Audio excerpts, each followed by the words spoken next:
నమస్తే, welcome to Vikram TV. నేను మీ శాన్వి. తెలంగాణలో నిరుద్యోగులకు CM Revanth Reddy good news చెప్పారు. త్వరలో 35,000 ఉద్యోగాలు భర్తీ చేయనున్నట్లు ప్రకటించారు. సివిల్స్, మెయిన్స్ రాసే అభ్యర్థులకు ₹1,00,000 ఆర్థిక సాయం అందించనున్నారని ఈ సందర్భంగా తెలియజేశారు.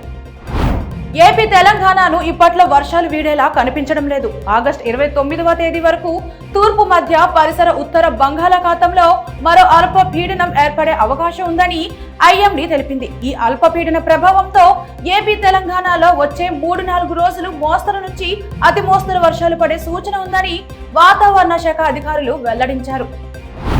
ప్రముఖ మెసేజింగ్ యాప్ టెలిగ్రామ్ భారతదేశంలో బ్యాన్ అయ్యే అవకాశాలు ఉన్నాయని జాతీయ మీడియాలో కథనాలు వస్తున్నాయి.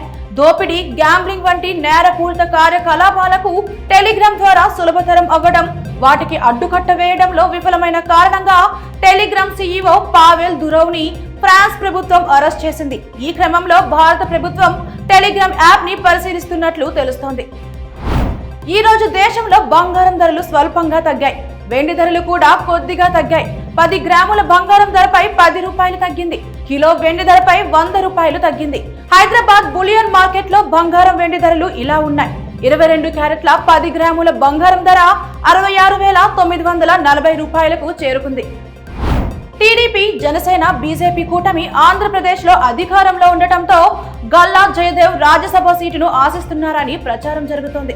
2026లో ఏపీకి సంబంధించి రాజ్యసభ సీట్లు ఖాళీ కానున్నాయి. ఇందులో ఒక సీటుపై ఆయన కన్నేశారని చెబుతున్నారు. ఇప్పటికే తన మనసులో మాటను చంద్రబాబుకు సైతం చేరవేశారని అంటున్నారు. అమెరికా అధ్యక్షుడు జో బైడెన్ పాలనపై మెటా సీఈఓ మార్క్ జుకర్బర్గ్ సంచలన వ్యాఖ్యలు చేశారు. అమెరికా అధ్యక్ష ఎన్నికల నేపథ్యంలో ఆయన చేసిన వ్యాఖ్యలు సర్వత్రా చర్చనీయాంశంగా మారాయి. కోవిడ్ కు సంబంధించిన పోస్టులను సెన్సార్ చేయమని జో బైడెన్, కమలా హారిస్ పరిపాలన మెటా బృందాలపై పదే ఒత్తిడి చేసిందని ఆరోపించారు. ప్రపంచ దేశాలను హడలెత్తిస్తున్న మంకీ పాక్స్ ఇప్పుడు ఏపీలోనూ కలకలం రేపింది.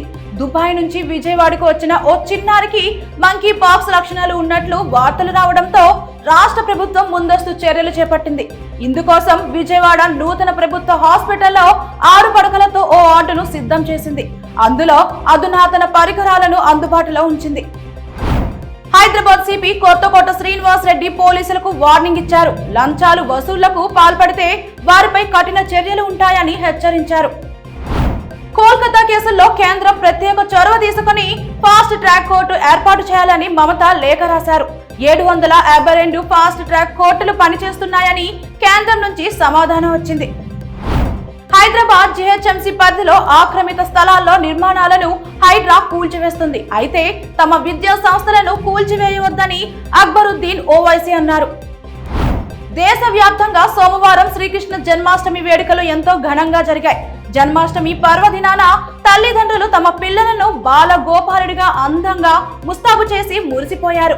సామాన్యుల నుంచి సెలబ్రిటీల వరకు కృష్ణుడు, గోపిక గెటప్ లో ఉన్న ఫోటోలు సోషల్ మీడియాలో షేర్ చేసి మురిసిపోయారు. పేదలు, సామాన్యులకు మెరుగైన వైద్యం అందించడం కోసం కేంద్ర ప్రభుత్వం కొన్నేళ్ల క్రితం ఆయుష్మాన్ భారత్ పథకాన్ని ప్రారంభించింది. దీని ద్వారా ఒక్కో కుటుంబానికి 5 లక్షల వరకు వైద్య బీమా కవరేజ్ లభించనుంది. ఈ క్రమంలో ఈ పథకానికి సంబంధించి తాజాగా కేంద్ర ప్రభుత్వం కీలక నిర్ణయం తీసుకోనుందని సమాచారం. ఆయుష్మాన్ భారత్ పథకం మొత్తాన్ని 10 లక్షల రూపాయల వరకు పెంచాలని భావిస్తోందట. అదే మహిళలకైతే ఈ మొత్తాన్ని 15 లక్షల రూపాయల వరకు పెంచాలని నిర్ణయం తీసుకోబోతుందని సమాచారం. పోలవరం ప్రాజెక్టు తొలి దశ DPR సిద్ధమైంది. కేంద్రం ఆమోదమే తరువాయి. కేంద్ర కేబినెట్ సమావేశంలో DPR కు ఆమోద పత్రం పడితే రాష్ట్రానికి 12,000 కోట్ల నిధులు అందనున్నాయి. అన్న క్యాంటీన్ తో మొదలైన రచ్చ ఇప్పుడు ఎగ్ పఫ్లు, ఉప్పెన మూవీ వరకు వెళ్ళింది వ్యవహారం.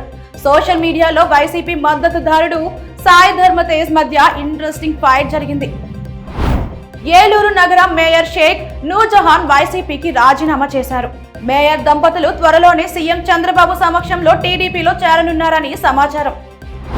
సికింద్రాబాద్ రైల్వే స్టేషన్ ఆధునికీకరణ తర్వాత చాలా మార్పులు జరగనున్నాయి. ముఖ్యంగా భద్రతకు అధిక ప్రాధాన్యత ఇస్తున్నారు. ఎయిర్పోర్ట్ తరహా వ్యవస్థ ఏర్పాటు చేస్తున్నారు. మాజీ మంత్రి హరీష్ రావు రేవంత్ రెడ్డికి లేఖ రాశారు. ఎల్ఆర్ఎస్ విషయంలో గతంలో కాంగ్రెస్ ఇచ్చిన హామీని నిలబెట్టుకోవాలని హరీష్ రావు డిమాండ్ చేశారు.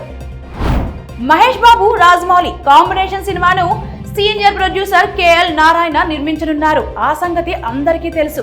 అయితే ఆయన నిర్మాణ సంస్థ ఒక్కటే కాదని ఈ సినిమాలో ప్రముఖ హాలీవుడ్ ప్రొడక్షన్ కంపెనీ కూడా భాగస్వామి కానుందని సమాచారం.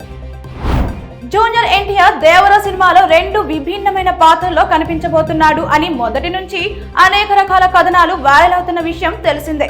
స్పెషల్ పోస్టర్ ద్వారా ఆ అంచనాల స్థాయిని మరింత పెంచేశారు. దర్శకుడు కొరటాల శివ ఈ సినిమాతో ఎలాగైనా బాక్స్ ఆఫీస్ వద్ద బౌన్స్ బ్యాక్ అవ్వాలని అనుకుంటున్నాడు.